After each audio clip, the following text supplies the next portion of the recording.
having all of these walrus come ashore, there's some debate, I guess, whether that's a new phenomena or not. There's not a lot of historical data in this part of Russia. We know as the sea ice is pulled back from radio telemetry data, tagged walrus, that walrus are abandoning the sea ice as it gets out into the deep Arctic Ocean. And walrus are now coming ashore both along the Chukotka coast and the Alaska Chukchi Sea coast in huge numbers and in places they've never been seen before.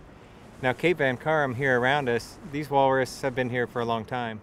Raikapi, where we just came from, the walrus there are in much larger numbers, we believe, than they have been in the past. And that's a problem for the walrus in that they're limited in how far off they can forage for food, especially females and young. They can only swim so far. So if you have 20,000 walrus all trying to find food in one area, you can see that it won't take long before that area doesn't have enough food to support that many walrus anymore. There are so many walrus in Rakarpi at Cape Schmidt because the sea ice is pulling back further and further each year. As the sea ice gets out into the deep Arctic Ocean, those walrus can no longer feed. They come ashore in huge numbers and in places they haven't been before. And that can cause problems for the people who live next to them.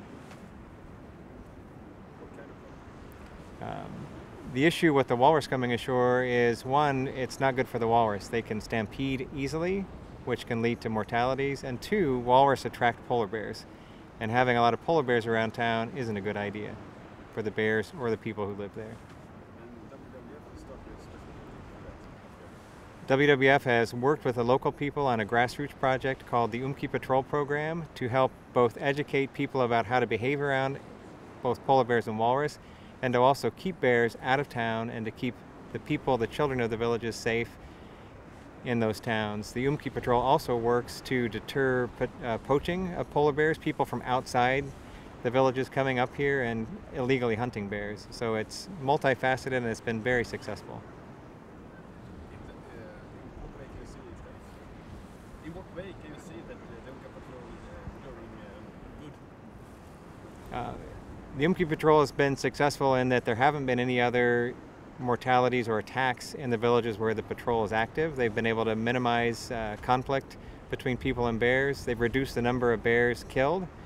And from what we've been able to tell, looking at the illegal sale of wildlife parts coming out of Russia, it seems like those numbers are going down. So we think they've also had an impact on poaching in Russia, at least the commercial side of poaching.